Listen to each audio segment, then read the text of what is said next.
Me, male 30, and wife, female 27, own a sizable farm that is usually the nexus of family events. 5 bedrooms, 3 bathrooms, 300 acres, and electrical hookups for 4 campers, so the whole clan can come stay for extended visits in the summer. We built it that way deliberately. My cousin Bill, male early 50s, has a daughter, Alice, female 18, from his first marriage. His first wife was an immigrant with no family in our country, and no contact with any family in her home country. She passed away when Alice was 2, and Bill remarried Tanya, female early 50s, 6 months later. They've since had 3 kids, male 14, male 12, female 8. Alice is a brat. Everything in their house revolves around either the boys, their 2 oldest together, or their princess, their daughter together, and Alice is left behind. She doesn't get to go on family trips. They wouldn't pay for extracurricular stuff. She couldn't take elective classes that had extra fees, etc. I'm not a smart man, but I can recognize a kid that's hurting inside and being neglected. She's like Mr. Hyde with them and Dr. Jekyll elsewhere. For the past 4 summers, she's been coming to work on my farm because her parents don't want her around over summer break. She turned 18 recently, and leading up to her birthday, her dad was very adamant that she was being kicked out of the house when she turned 18 because it will teach her responsibility. We, wife, Alice, and I, discussed it, and early on her birthday, we pulled up with my truck and packed her stuff up. We only packed things she purchased herself or things that were given to her by another person. My boss got creative with our benefits provider so we can get Alice on my medical benefits until she finishes university. She starts in a few weeks, so she's able to go to therapy and she's able to get back into sports while still saving her money. This is where it all comes apart. Bill and Tanya are pissed that we took her in and refused to come to family events. Part of the family refused to attend as well because I'm undermining Bill and Tanya. I'll understand when I have kids. After they refused to attend events, a few others said that with gas being so expensive and not everyone attending, they'd skip as well. My answer of, okie dokie, come if you want and don't if you don't, further upset people who thought I should have tried harder to get people to come. So now we're down to about 1/4 of the family in attendance for events. My aunt suggested that we have Alice over on weekends and that she stay in a dorm during the week to smooth things over. I think that's dumb, but I'm dumb and stubborn. My wife thinks it's dumb, and she's really smart, but also very much attached to the situation. Alice said she'd rather stay with us, but would try the dorms to help make peace. Am I the a-hole for not going with the dorm suggestion to keep the peace? Not the a-hole. They mistreated her for years, kicked her out of the house, and now they want to demand that you kick her out too. Horrible people, and you shouldn't think twice about the dorm unless Alice actually wants that. Not the a-hole. You know for sure that Bill won't kick the younger ones out to teach them some responsibility. I would tell your family members that they looked the other way while Bill neglected her for 16 years. They can damn well look the other way when you're not neglecting her. And for craps and giggles, tell them Alice will inherit your place if you don't have kids. Not the a-hole. They kicked her out and told her to fend for herself. They don't get to throw a tantrum just because she found a safe place to land. Edit for info. Why I called Alice a brat. Typical teenage acting out, but cranked up. Slamming doors, screaming matches with her stepmom, swearing. Probably 3 or 4 big blowouts a week, and sometimes over some pretty disproportionately small stuff. I've watched her grow, and the acting out definitely came after the exclusion from family stuff. Edit 2. Bit of a mini update.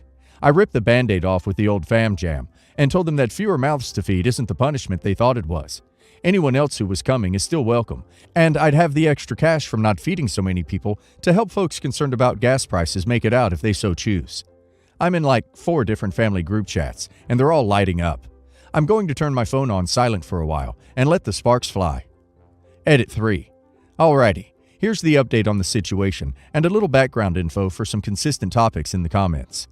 So, my family likes to gossip, and they're damn efficient at it. If your truck breaks down with only you in it 5 miles from home, word has reached every aunt and cousin before you're in the door. When I put the word out, it traveled fast.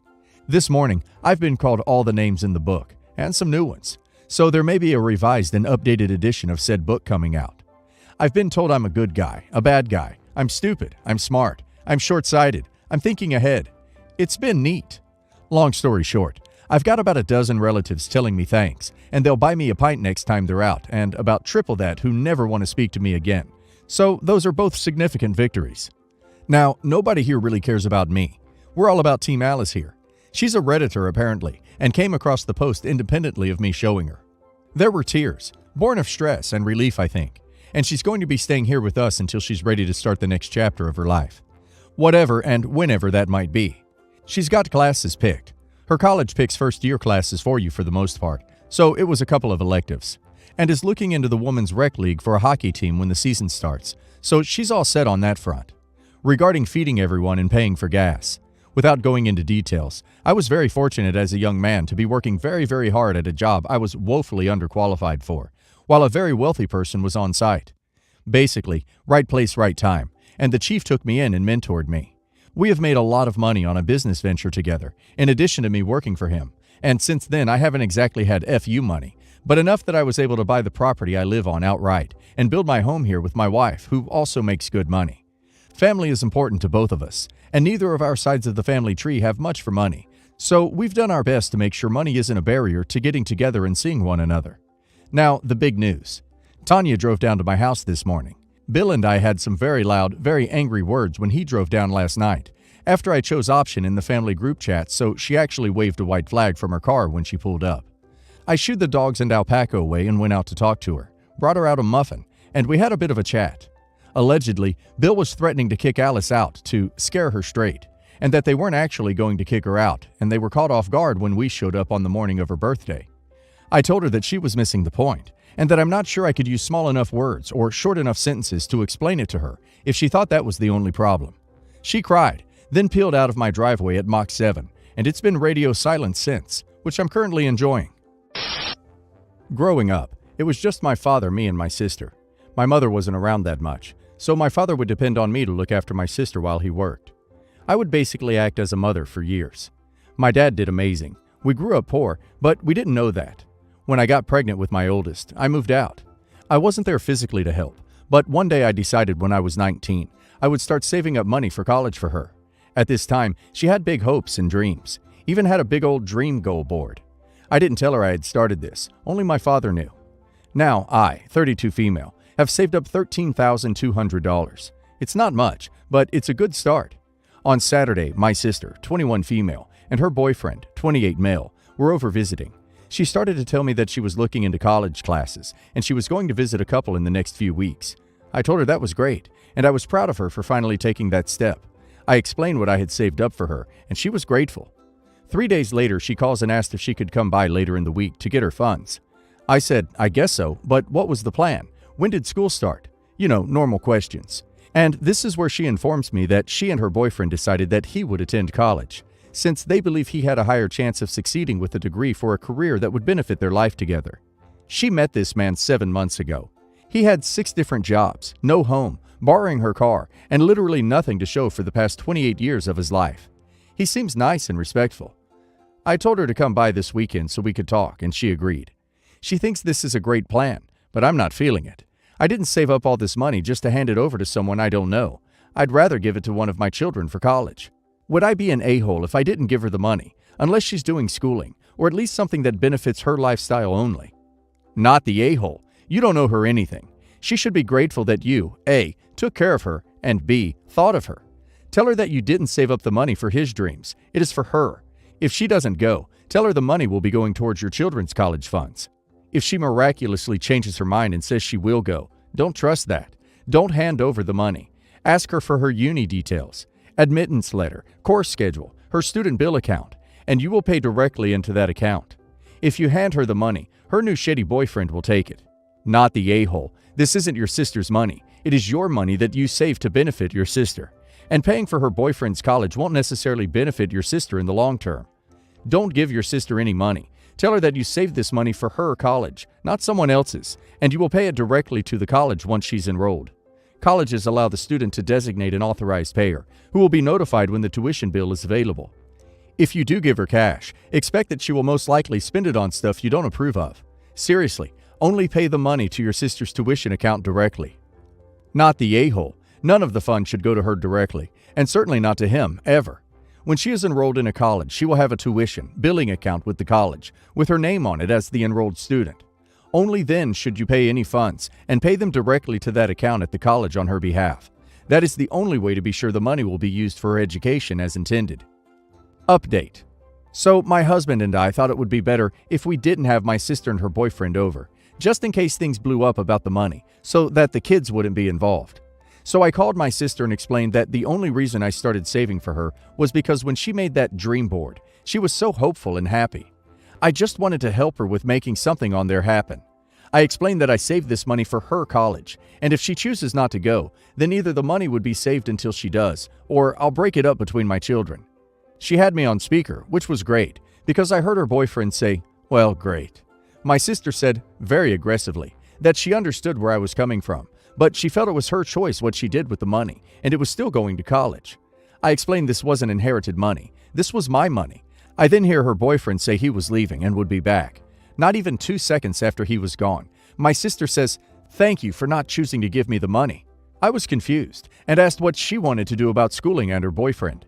She told me even though it wasn't a bad plan, she just wished the plan was with someone she knew she was going to spend her life with, not someone that she's only met a few months ago. She said that even though her boyfriend treats her well and is trying to help within his means, she still doesn't feel that strongly for him, and him choosing his schooling over hers was a big turnoff, seeing as he dropped out of his second year due to it being too stressful. She asked for me to keep the money for her until she can figure things out. I agreed. I told her that no matter what, I was here and always would be. Just let me in on whatever she chooses to do. She understands that the funds will stay with me, and when the time comes, I'll pay for what needs to be paid myself. I just had my first and so far only child 6 months ago. My company shut down temporarily in March, 2 weeks before I would have come off of maternity leave, and there aren't jobs in my field for the duration of this, so I'm a stay-at-home mother for now. My husband and I found out 4 months ago that he has a now almost 6-year-old child. We got together 3 years ago. There was no cheating or anything like that. Apparently, she had tried to find him but couldn't, and the only way she tracked him down was when I posted him on my fairly public social media involving my job. He doesn't use social media and had no idea that she had even gotten pregnant. They've now started doing weekend visits that will eventually go to 60-40. I didn't really have a choice in this because he insisted that he can't abandon his child, and of course the implication that I have nowhere to go and no money. It's true, I have no safe family even slightly nearby, and my friends don't have living situations that would be okay with a baby. It's not an explicit threat, but I can see reality, and I know when I'm stuck. He has been apologetic and promises that my life won't change, but this child's mother didn't get that memo. We've had a few visits with the kid, and now the mother is complaining that I'm too harsh and shouldn't expose myself in front of the kid. The only thing I said slightly harsh was yelling at them for sneaking into our bedroom without us knowing and messing with my jewelry box. My jewelry isn't costume jewelry. A lot of it is heirloom, and it is not a toy for a child. We also made the kid actually eat a vegetable, which did not involve yelling. But we make healthy food and will be expecting both children to eat what they're served. I also breastfeed, which for latching and comfort reasons, I do with my shirt off. It took almost 2 months to figure out that my baby won't latch unless I'm topless. The kid obviously saw this because feeding a baby waits for nobody, and I'm not hiding in my own house. I live here, and until recently was paying bills. She called me specifically about the breastfeeding thing, because apparently all nudity is bad, and I'm a criminal for letting her kids see boobs because now they're asking questions they're too young for, according to her. I started calmly explaining that breastfeeding isn't S, and my legal right to feed my ducking child whenever it needs to happen. She got irate and threw threats around, and it got more hostile. I ended up yelling back that I will never let a stranger who can't even figure out how to find her child's father dictate to me how to be a mother, or tell me I need to put my child's needs second. She hung up. My husband is backing me on everything. I have the legal right to breastfeed whenever necessary. It's even legal here for women to walk around with no shirts on in public even, so she can only make empty threats. Am I the a-hole? It's probably best to let your husband and her communicate until there is some common ground. She is nitpicking at you because you are the other woman. She's obviously a bit off her rocker. To keep the peace, don't speak to her and let your husband deal with it. I am a bit concerned that you said stuck in regards to him stepping up and his son being around. You're not the a-hole for breastfeeding, although going topless might be a bit much. Do you just never breastfeed out in public then? What does make you an a-hole is how you seem to have bottled up your resentment and are unleashing it towards a 6-year-old who had no idea they flipped your world around. Kids get into stuff. Put your jewelry up high so they can't reach it. Think of it as a protective move before your own kid is mobile. I also think you need to talk to someone about how you feel, because you don't seem to be coping well. This is the man you love enough to marry and have a child with, and it seems like if you were working still, you'd have just up and left him over this discovery. Try to approach thinking about this kid in a different light. They are 50% of your husband, the man you love and who has contributed 50% to your child. Try to see that bond as a positive. They're your child's half-sibling whether you like it or not. Yes, the a-hole. I understand that breastfeeding your child is your own decision, and you shouldn't be ashamed of it. I also understand why she wouldn't want her 6-year-old child to see a pair of breasts. Regardless of your feelings about the situation, surely a compromise can be found. It would be pretty easy to accommodate and breastfeed in the baby's room, or explain to the child there will be times when they are not allowed to come out into the public areas while breastfeeding is occurring. What it really sounds like is that you do not want her opinions on the situation dictating how you have to behave in your home. This is impossible to avoid. You are now a joint family. You're not going to agree on everything in regards to child rearing, so compromises have to be made. Whether she is right or wrong, she is still a parent. And why does what she wants for her child mean any less than what you want for your child? Also, telling her she's a bad parent because she didn't know how to locate the father of her child? How does that prove she is not a good mother to that child?